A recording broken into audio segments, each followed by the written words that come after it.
জীবনে যা কিছু হারিয়েছি তার কোনোটাই আমার ছিল না।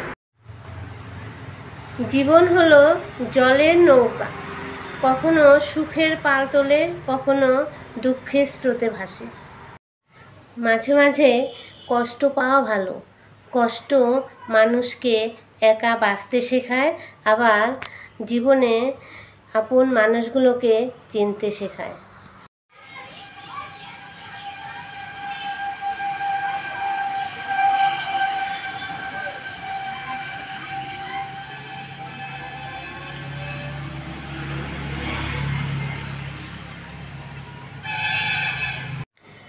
একা থাকা অনেক ভালো, কারণ একাকিত্ব কখনো বিশ্বাসঘাতকতা করে না।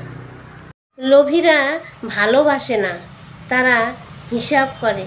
যেখানে লাভ দেখে সেখানেই সম্পর্ক করে, তারা চায় শুধু সুবিধা। নমস্কার বন্ধুরা, তোমরা কেমন আছো? আশা করছি ভালো আছো, আর আমিও ভালো আছি। তো চলে যাচ্ছে দিনগুলো।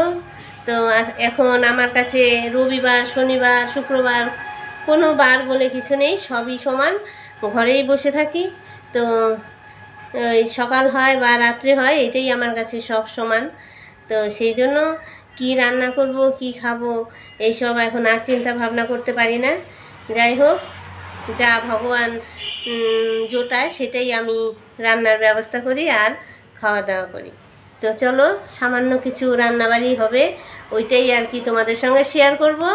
তো আমার ভিডিওটা দেখতে থাকো, আর আমি তোমাদের সঙ্গে কি খাবো বা কি রান্না করব সেটাই তোমাদের সঙ্গে আজকে শেয়ার করব।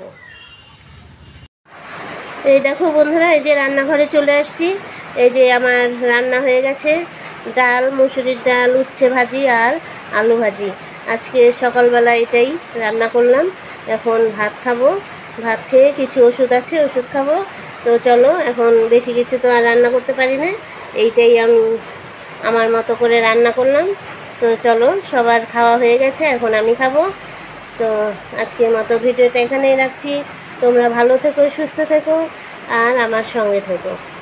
তো যাই হোক, কোনো রকম তোমাদের সঙ্গে রান্না শেয়ার করি, তোমরা কিছু মনে করো না। আমার পাটা ভালো হয়ে গেলে তখন তোমাদের সঙ্গে আবার আগের মতো করে ভিডিও করব। ভালো করে তো আর চলাফেরা করতে পারি না, ভালো করে বসতেও পারি না, তাই এই দেখো এইভাবেই বসে আমি এখন ভাতগুলো খাবো।